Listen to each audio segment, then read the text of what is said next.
যে আপনার সাকিব যে কালকে মাঠে যে কাণ্ডটা মানে ঘটালো, সে ওই পরিপ্রেক্ষিতে আপনি এটাকে মানে কীভাবে দেখেন সাকিবের বিষয়টা কালকে?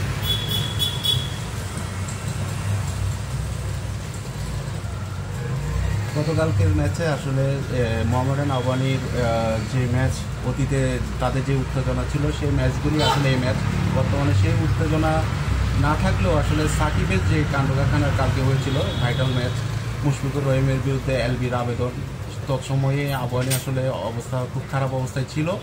তো এলবির আবেদনটা আম্পায়ার সরাসরি নাকচ করে দেওয়ার তার আসলে মাথার যে উত্তেজনা সেটা চলে এসেছিল, এই কারণে তার খেলোয়াড় সুলভ আচরণের বাইরে গিয়ে সে লাথি মেরে দেয় স্টাম্পে, যেটা তার অনুচিত ছিল। কারণ তার দিকে তাকিয়ে থাকে খুদে কিশোর ক্রিকেটার, উঠতি ক্রিকেটাররা যারা আছে, সেসব আচরণ অনেক প্রভাব ফেলে বাংলাদেশ ক্রিকেটে।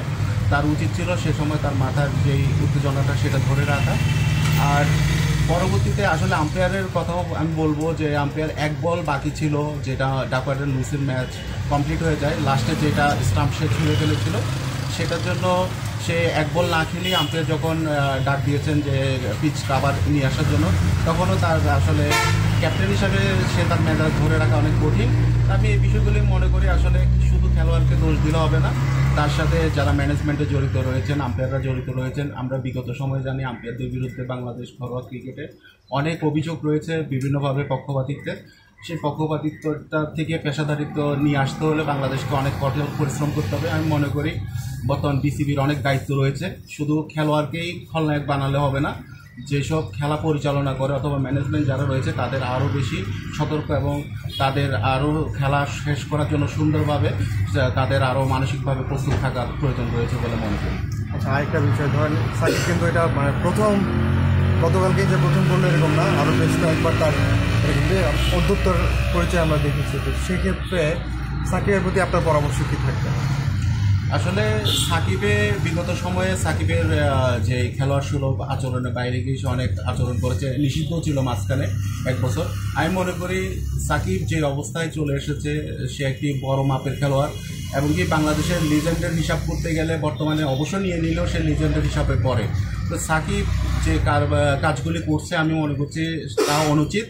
সাকিবের অনেক পরিবর্তন হওয়া জরুরি রয়েছে, শেষ বয়সের প্রায় খেলোয়াড় জীবনের শেষ পর্যায়ে চলে এসেছে। এই মুহূর্তে এসব বিষয়গুলি আসলে দেখতে কটু লাগে এবং ভবিষ্যৎ ক্রিকেটের জন্য অশুভ সংকেত। আমি মনে করি বারবার সাকিবের এইসব আচরণ মেনে নেওয়া আসলে আমাদের জন্য কষ্টদায়ক। আরেকটা বিষয়, সেটা হচ্ছে যে কী মনে হয় যে ম্যানেজমেন্ট কী ধরনের কোনো শাস্তিমূলক কোনো ব্যবস্থা নিতে পারে কি না, মানে কী মনে হয় আপনার? এইসব বিষয়ে আসলে লেভেল 2 থেকে লেভেল 4-এর অপরাধ করে ফেলেছে। আমি মনে হচ্ছে এই বিষয়টা আসলে মানে ওভারলুক করার কোনো মানে হয় না। এটা শাস্তি হবে, ছোট হোক অথবা বড় হোক, শাস্তি হবে, শাস্তি হওয়া উচিত। ম্যাচ সাসপেনশন অথবা যাই হোক হওয়া উচিত আমি মনে করি। ক্ষমা চাইলে যে তাকে ক্ষমা করে দিতে হবে তাই নয়, কারণ সে সকলের সামনে, পুরো দেশবাসীর সামনেই সে কাজটি করেছে। আর তার অতীত রেকর্ড পর্যালোচনা করে আসলে অপরাধটা অনেক গুরুতর হয়ে যায়, তার শাস্তি হওয়া উচিত। Thank you.